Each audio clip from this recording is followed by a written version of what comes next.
नमस्कार बच्चों, कैसे हैं आप सब। उम्मीद है आप सब बहुत अच्छे होंगे और आप लोगों की पढ़ाई लिखाई हमेशा की तरह बहुत अच्छे तरीके से चल रही होगी। तो एक बार फिर से आप सबका बहुत बहुत स्वागत है मेरे इस रूपेश्वर ट्यूटोरियल्स चैनल पे। तो बच्चों, पिछले वीडियो में मैंने आपको त्रिकोणमिति की एक्सरसाइज 8.1 के 5 सवाल करके दिए थे और इस वीडियो में आपको हम आगे क्वेश्चन देने वाले हैं।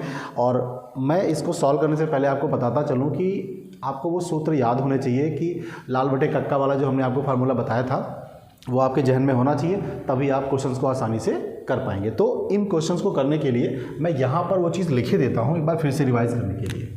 ओके, तो मैं यहाँ पर ऐसे लिखे देता हूँ ताकि ये चीज़ आपके दिमाग में बनी रहे और हम इससे क्वेश्चंस को करते जाएंगे। ठीक है, अब यहाँ पर बच्चों क्या करना है, ये बहुत, एक तो पहली बात ये समझिए कि क्वेश्चन बहुत ज़्यादा इंपॉर्टेंट है, एग्ज़ाम के लिए बहुत इंपॉर्टेंट क्वेश्चन और बहुत छोटा सा क्वेश्चन है।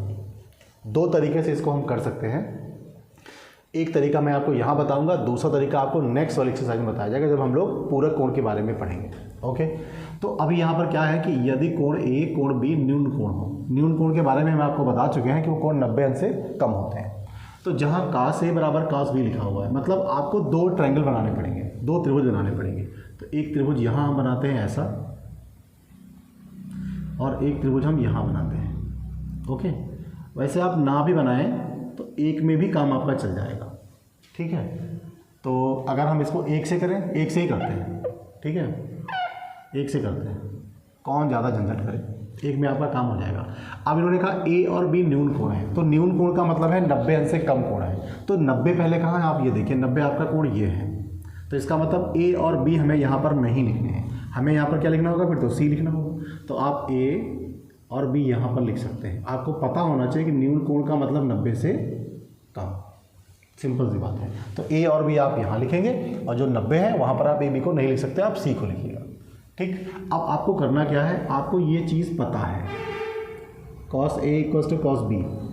तो आप क्या लेंगे, क्या यहाँ पर सबसे पहले लिखेंगे त्रिभुज ABC में, त्रिभुज ABC में cos A बराबर cos B।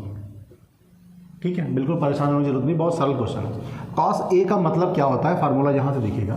तो बच्चों ये साइन होता है, ये cos होता है, आधार बटे कर्ण। तो आप यहाँ पर क्या लिख दीजिएगा, आधार बटे कर्ण, और यहाँ पर भी आपका आधार बटे कर्ण होगा। सिंपल सी बात है। फ़र्क इतना होगा कि आपकी जो न्यून कोण है उसके सापेक्ष आपकी ये भुजाएं आपस में बदल जाएंगी, ध्यान दीजिएगा।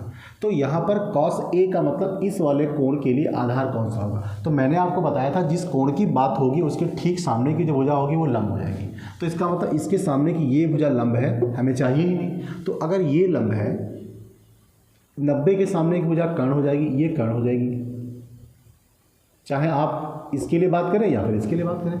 अब ये लंब हो गया, ये कर्ण हो गया, तो आपका आधार ए बचा, ये वाला ए के लिए। ओके, ये लंब हो गया, आधार हो गया, कर्ण हो गया। तो यहाँ पर आधार क्या लिखेंगे आप, AC, और कर्ण क्या लिखेंगे, AB। इतनी बात आपको समझ में आनी चाहिए। अब cos B के लिए बात करेंगे तो अब हम यहाँ इस कोण की बात करेंगे B वाले के लिए।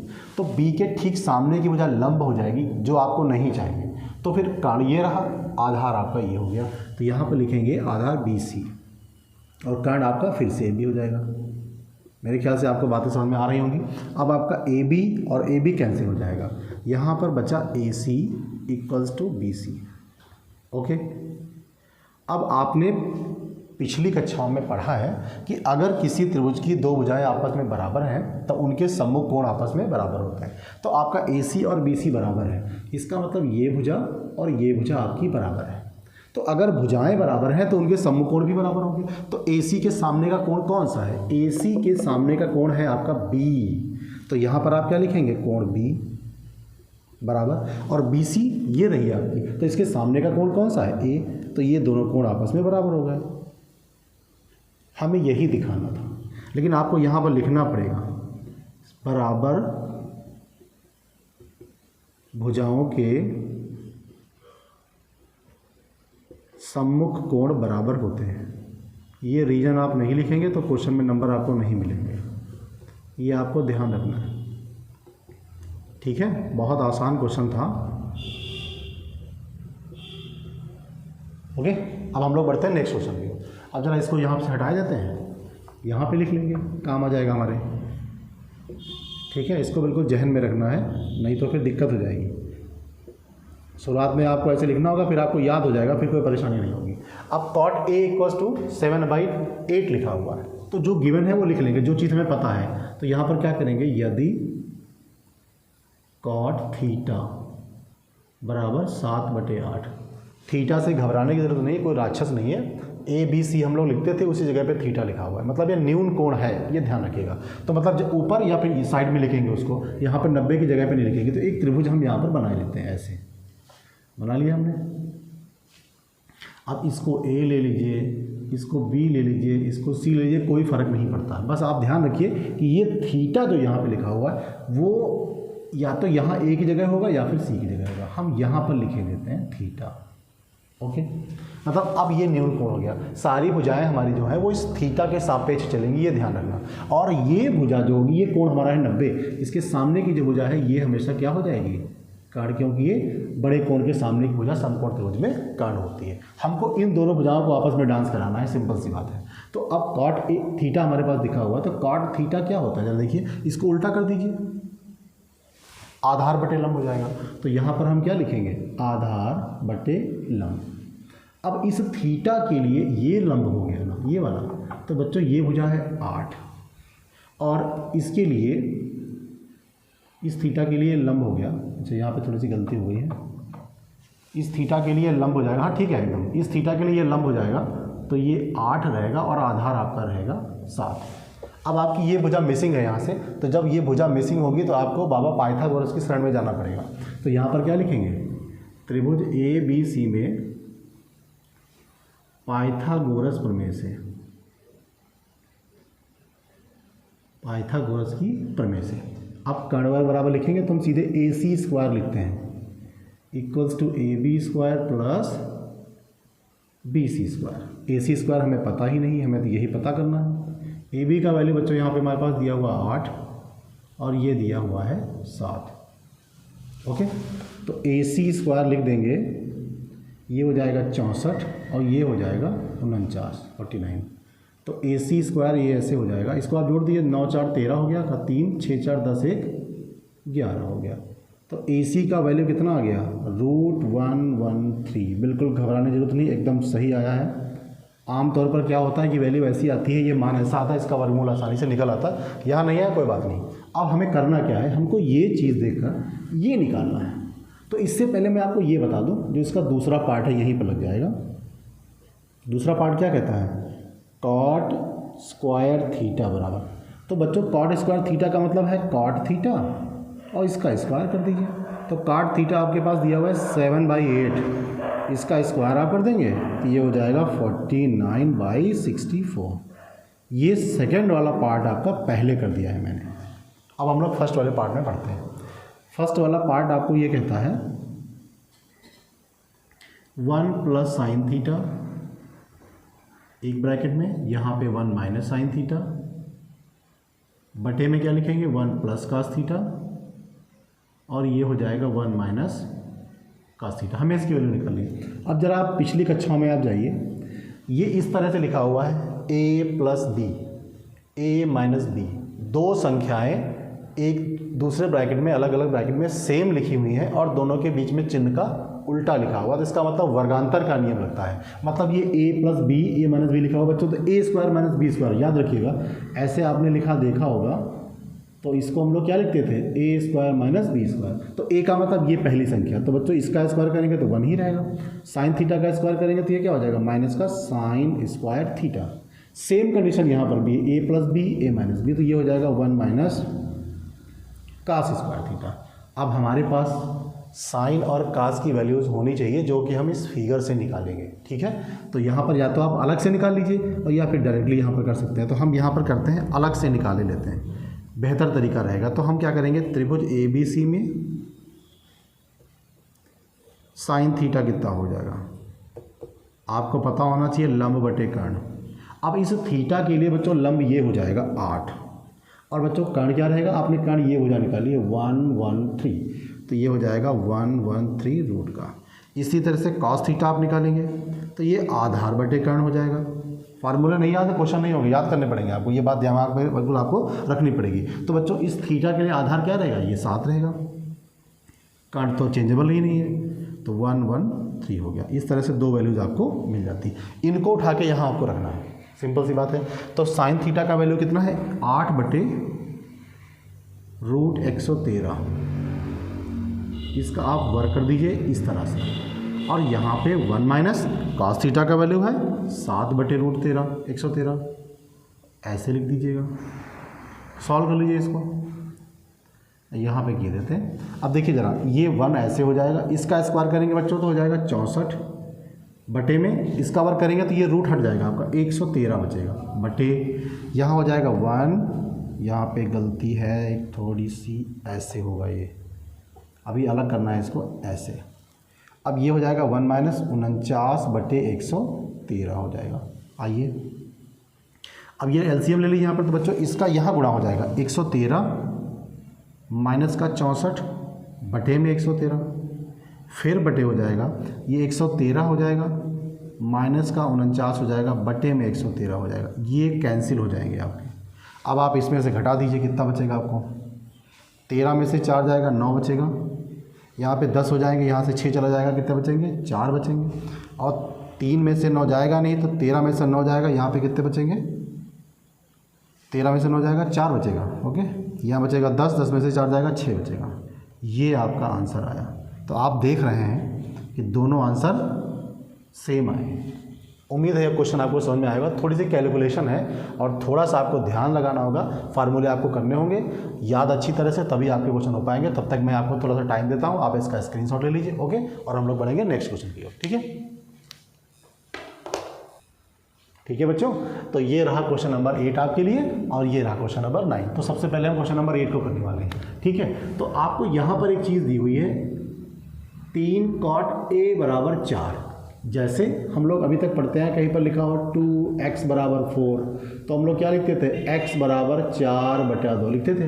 तो वैसे ही 3x = 4 समझ लीजिए, सिंपल सा क्वेश्चन है, ओके। तो यहाँ पर क्या लिखेंगे, यदि 3 cot A = 4, तो cot A का वैल्यू कितना होगा, cot A बराबर हो जाएगा बच्चों 4/3। अब आपको cot A का सूत्र पता होना चाहिए, मैं फिर से यहाँ लिख देता हूँ, लाल बटे कक्का, और फिर कक्का को एक बार जरा ऊपर करिए तो कक्का नाराज हो जाएंगे फिर, और ये लाल कर दीजिए, ठीक है। साइन cos tan यहाँ मिलेगा, cos x से cot यहाँ से आपको मिल जाएगा।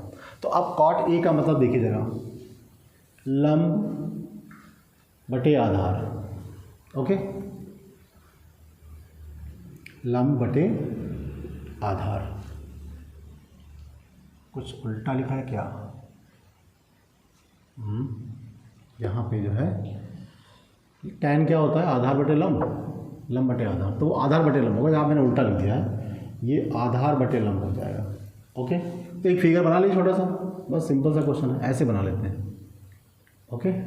अब एक बात ध्यान रखिएगा, ये cot के साथ में A लिखा हुआ है, तो A आपका या तो यहाँ होगा या तो यहाँ होगा, हम इसको यहाँ लिखते हैं A B C, ये रहा आपका लंब, 90 अंश का कोण। तो cot A बराबर होता है आधार बटे लंब, ओके। तो आधार का मतलब ये हुआ कि 4 आपका आधार हो गया, तो बच्चों इसके लिए लंब ये भुजा होगी ना आपकी, ये वाली, तो यहाँ पर ये 3 हो गया, ये 4 हो गया। अब ये भुजा निकालने के लिए आपको पाइथागोरस की प्रमेय लगानी पड़ेगी।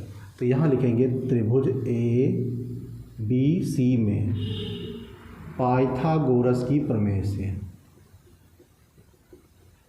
पाइथागोरस की प्रमेय से। तो बच्चों कर्ण का वर्ग AC² कितना निकलेगा, AB² प्लस BC², तो AC² हो जाएगा, AB का वैल्यू है आपका 4 और BC का वैल्यू है 3, तो AC² हो जाएगा बच्चों, ये 16 हो जाएगा, ये 9 हो जाएगा, दोनों को जोड़ दीजिए, तो AC बराबर हो जाएगा आपका ये 25 और AC बराबर √25, इस तरह से।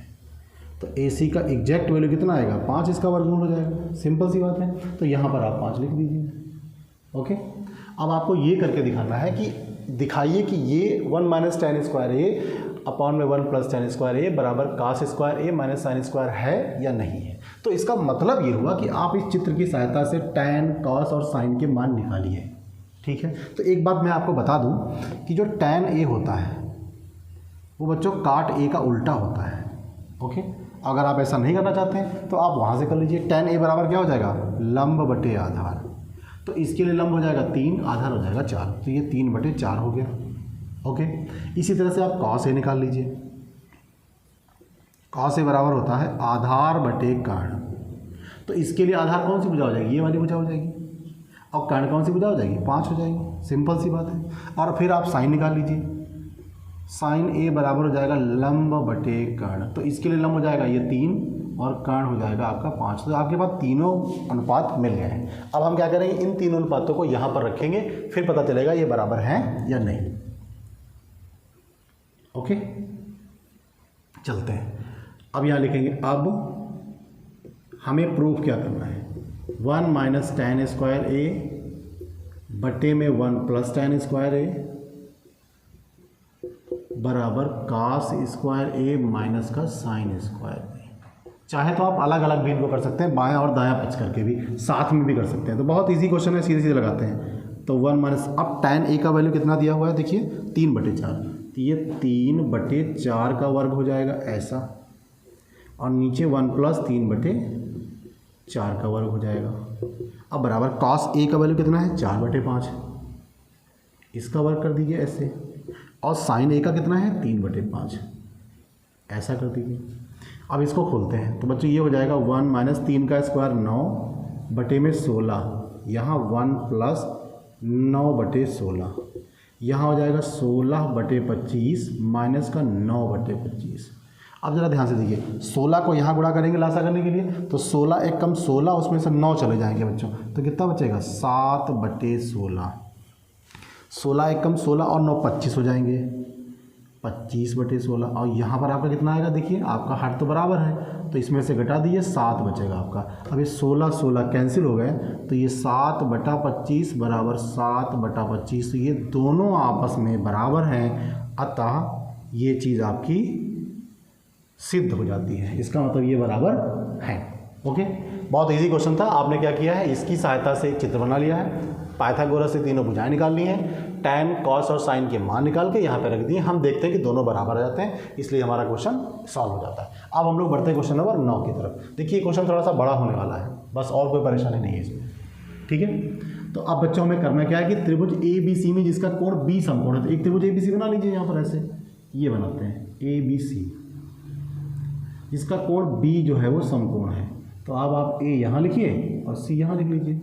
अभी इस कोण की बात भी करेंगे और इस कोण की बात भी करेंगे। तो अब ये tan A बोलते हैं, यदि tan A बराबर कितना दिया हमारे पास है, 1/√3। अब हमको tan A का मान पता होना चाहिए, लंब बटे आधार। तो इसके लिए बच्चों लंब ये हो जाएगा 1 और आधार कितना हो जाएगा, √3। अब आप इसको निकालिए पहले तो, ठीक है। तो यहाँ पर लिखेंगे त्रिभुज ABC में पाइथागोरस की प्रमेय से, पाइथागोरस की प्रमेय से। तो AC का वर्ग कितना हो जाएगा, AB वर्ग प्लस BC का वर्ग। तो AC का वर्ग निकालने के लिए AB कितना हमारे पास है, √3, तो इसका वर्ग कर दीजिए ऐसे, और BC कितना हमारे पास है 1, इसका ऐसे कर दीजिए। तो बच्चों ये AC स्क्वायर हो जाएगा, ये वर्ग √3 का वर्ग करेंगे ना तो 3 बचेगा यहाँ पे, और ये 1 हो जाएगा। तो AC का वर्ग हो जाएगा 4, तो AC का जो वर्गमूल निकालेंगे 4 का, तो ये हो जाएगा 2। तो बच्चों ये भुजा हमारे पास कितनी आ गई, तो बहुत इजी क्वेश्चन है। अब हमें क्या करना है, sin A cos C, ये पहला वाला फाइंड करना है, ठीक है। तो हम जरा यहाँ पर करते हैं, sin A into cos C plus cos A into cos C, ठीक है। अब आपके न्यून कोण A और C हैं, तो आपको A और C के हिसाब से भुजाओं को नचाना है। सिंपल सी बात याद रखिएगा थोड़ा सा। चाहे तो आप इन मानों को अलग निकाल लें या डायरेक्टली यहाँ पर लिख सकते हैं, ठीक है।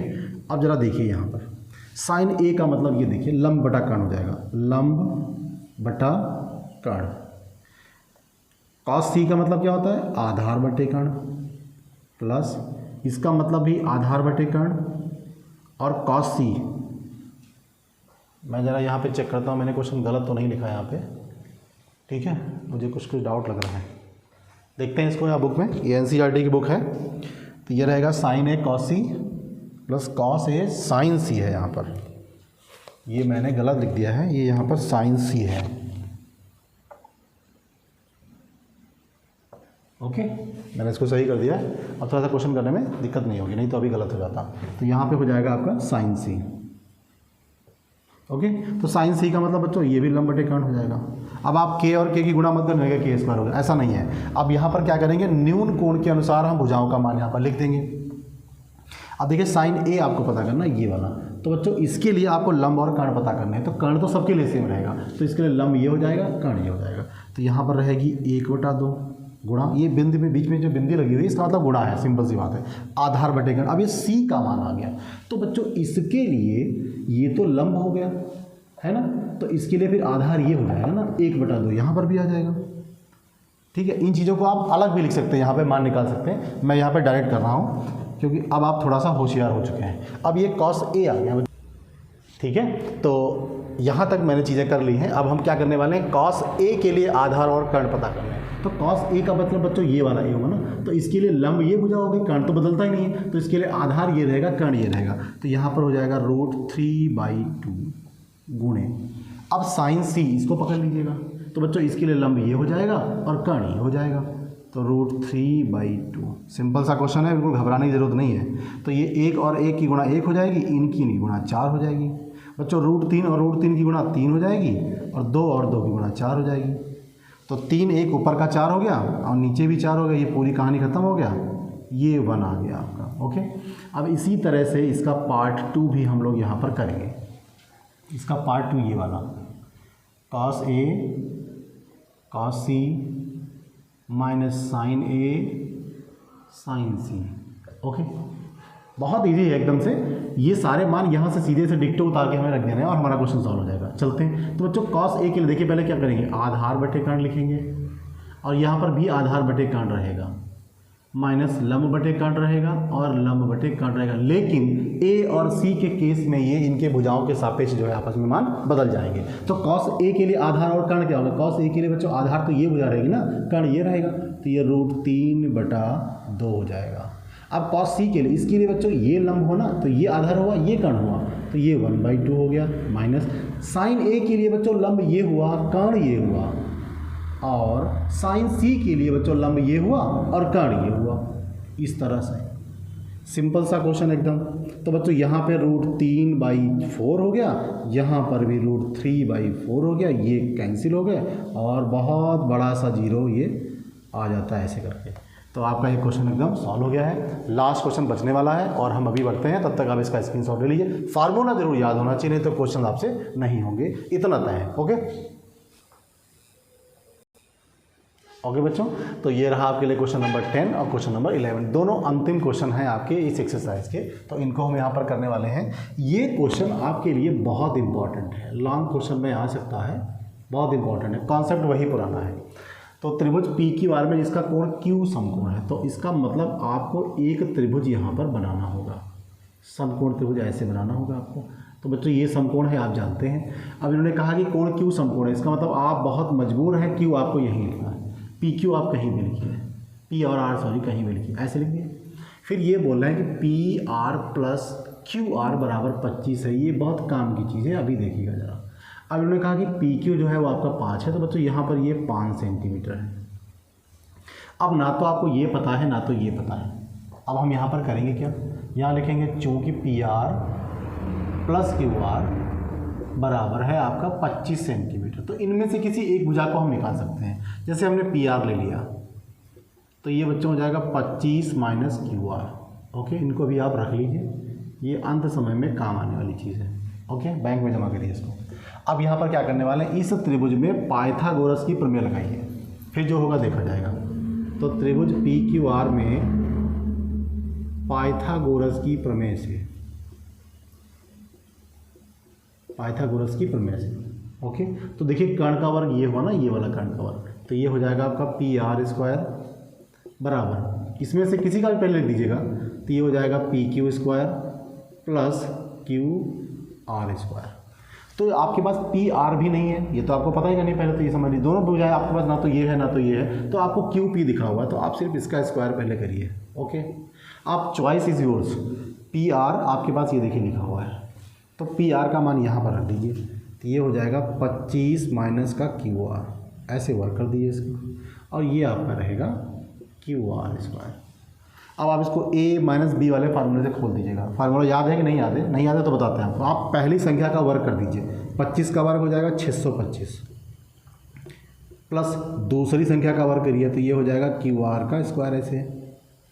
अब दोनों की गुणा करिए तो गुणा आएगी माइनस में, दोनों गुणा हो जाएगी 25 क्यू आर, उसका डबल करिए हो जाएगा 50 क्यू आर। ओके, तो ऐसे आप याद करिए, पहली संख्या का वर्ग प्लस दूसरी संख्या का वर्ग और दोनों के गुणनफल का दूना। फार्मूले से भूल जाइए। अब यहाँ पर क्या हो जाएगा, ये हो जाएगा 25 प्लस क्यू आर का स्क्वायर। अब ये और ये बिल्कुल मर मिटने के लिए तैयार है। अब आप इस 25 को इधर ले आइए तो बच्चों ये यहाँ पर आकर घट जाएगा, 600 बचेगा, और ये आप उधर ले जाइए तो ये इसका चिन्ह बदल जाएगा, काट दीजिएगा, ये 0 0 कट गया, ये 12 हो गया। तो आपके पास क्यू आर भुजा कितनी आ गई, 12 आ गई। ओके, तो ये क्यू आर भुजा 12 आ गई। आप चुपचाप यहाँ पर 12 लिख दीजिए। ठीक है, आप क्या करने वाले हैं, आपको पी आर भी चाहिए, लेकिन जो पी आर है आपके पास ये है 25 माइनस क्यू आर, तो ये हो गया 25 और क्यू आर आपने निकाला है 12, तो बच्चों पी आर भुजा आपके पास आ गई 13। यहाँ पर आप 13 लिख दीजिए। ये सारी भुजा सेंटीमीटर में है आपके, ये लिखना बहुत ज़रूरी है। अब हमें sine P, cos P, tan P के मान याद करने हैं, सिंपल सी बात है। तो यहाँ पर क्या करेंगे, साइन पी, वही पुरानी कहानी, लंब बटे कर्ण। अब बच्चों पी तो ये है आपका, तो इसके सामने की भुजा लंब ये होगी ना 12 और कर्ण 13 हो जाएगी। एक ही आंसर रहा आपके लिए। अब आप कॉस पी में चले आइए। कॉस पी का मतलब आधार बटे कर्ण, तो इसके लिए आधार ये भुजा रहेगी ना 5, और कर्ण तो बदलता ही नहीं, महाभारत में नहीं बदला, यहाँ कहाँ बदलेगा। उसके बाद tan p ले आइए, तो tan p बराबर है लंब बटे आधार, तो इसके लिए बच्चों लंब ये सामने की भुजा हो गई और आधार आपका 5 हो गया। ये तीनों मान आपके सामने हैं। बहुत आसान क्वेश्चन था, बट इंपॉर्टेंट क्वेश्चन है। अब बच्चों हम लोग बढ़ते हैं अंतिम क्वेश्चन की ओर। ये आपके पास कुछ कथन दिए हुए हैं, तो ये MCQs में भी आपसे पूछे जा सकते हैं। जैसे ये वाला क्वेश्चन है और ये वाला क्वेश्चन है, ये वाला क्वेश्चन है, तो ये आपके MCQs में आ सकते हैं। और MCQs इस बार से बोर्ड एग्जाम्स में आने वाले हैं, जो आपके लिए मुसीबत भी बन सकते हैं और वरदान भी हो सकते हैं, अगर आपने प्रैक्टिस अच्छी तरह से कर रखी है तो। अब बच्चों यहाँ पर कहता है कि tan a का मान सदैव 1 से अधिक होता है, सदैव 1 से कम होता है। ये बात आपको बतानी है कि सत्य है या असत्य है। अब जरा देखिए, tan a का मतलब बच्चों क्या होता है। tan a त्रिभुज में होगा तो उसमें न्यून कोण होगा, ये बच्चों होता है लंब बटे आधार। तो जरा ध्यान दीजिएगा, कभी कभी क्या होता है कि त्रिभुज में लंब का मान ज़्यादा होता है, आधार का मान कम होता है, या कभी कभी लंब अधिक होता है और आधार कम होगा, या आधार ज़्यादा हो जाएगा लंब कम हो जाएगा। तो ये पॉसिबिलिटी नहीं है कि वो हमेशा 1 से कम ही होगा, वो 1 से ज़्यादा भी हो सकता है। अगर लंब का मान ज़्यादा है आधार से, मतलब यहाँ पर लंब जो है वो ज़्यादा है आधार से, तो बच्चों 1 से ज़्यादा आएगा। तो इस तरह से ये कथन कैसा हो गया, ये कथन हो गया आपका असत्य। सिंपल सी बात है। ओके, कोण ए के किसी मान के लिए sec a बराबर 12/5। अब जरा ध्यान दीजिएगा, sec a बच्चों क्या होता है, कर्ण बटे आधार।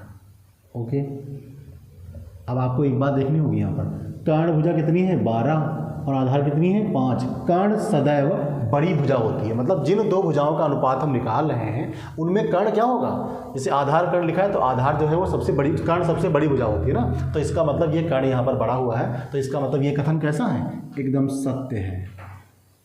ओके, पत्थर की लकीर की तरह। अब जरा यहाँ पर देखते हैं, इन्होंने कहा कि जो cos a है वो a के साथ में कॉसेंट के लिए प्रयोग होता है। तो बच्चों जो हम साइन, कॉस, टेन, सेक, कॉसेक, कॉट पढ़ते हैं, इनके फुल फॉर्म्स भी होते हैं। तो साइन का क्या होता है, साइन होता है उसका भी पूरा फॉर्म होता है, और कॉस होता है उसका भी पूरा फॉर्म होता है। ये बच्चों कोसेक का फॉर्म लिखा हुआ है, ये कोसेक a के लिए लिखा हुआ है। ठीक है, तो इसलिए ये जो कथन है वो हो गया आपका असत्य। लेकिन तो इसका फुल फॉर्म होता क्या है बच्चों, इसका फॉर्म होता है कोसेंट। ओके, तो ये कथन, इसका फुल फॉर्म ये होता है, और ये कॉसेक का फुल फॉर्म लिखा हुआ है, इसका मतलब ये कथन आपका असत्य हो जाता है। ओके, अब यहाँ पर आते हैं, कॉट ए, कॉट व ए का गुणनफल होता है, बिल्कुल गलत बात लिखी हुई है, कोई गुणनफल यहाँ पर नहीं है। होता क्या है कि बच्चों कॉट का कोई मतलब नहीं होता है जब तक कि इसके साथ में आप कोण को साथ में नहीं लिखते हैं। तो ये कोण के साथ में लिखा जाएगा तो इसका मतलब होगा, अदरवाइज इसका मतलब नहीं होगा। तो ये कथन आपका क्या हो जाता है, ये असत्य हो जाता है। ओके, अब सबसे लास्ट में आते हैं, किसी भी कोण के लिए साइन थीटा बराबर 4/3। ये इंपॉर्टेंट बात है, यहाँ देखिएगा। तो साइन थीटा कितना लिखा है आपका, 4/3। तो बच्चों ये होता है लंब बटा कर्ण। ये आपका असत्य है, क्यों? क्योंकि किसी भी त्रिभुज में कर्ण जो है वो 3 और लंब 4 कैसे हो सकता है? मतलब किसी भी त्रिभुज में कर्ण सबसे बड़ी भुजा होती है, तो फिर यहाँ पर लंब बड़ा दिखा दे रहा है और आपका कर्ण छोटा दिखाई दे रहा है। ऐसा होता ही नहीं, कर्ण सबसे बड़ी भुजा होती है। तो मैंने आपको ये कथन सत्य और असत्य क्यों हैं, इनको कारण सहित बताने की कोशिश की है और उम्मीद है ये क्वेश्चन आपको समझ में आए होंगे। अगर ये चीज़ें आपको अच्छी लग रही है तो चलते चलते मैं आपसे कहना चाहूँगा कि चैनल को सब्सक्राइब करिए और लोगों के साथ शेयर भी करिए। देखिए धीरे धीरे हमारा परिवार जो है वो बढ़ रहा है, फिर इससे हमें ऊर्जा मिलेगी और हम आपके लिए बेहतर कर पाएंगे। तो आप इसको स्क्रीनशॉट लीजिए, करिए और हम लोगों की जो मुलाकात होगी वो नेक्स्ट वीडियो के लिए होगी। जय हिंद।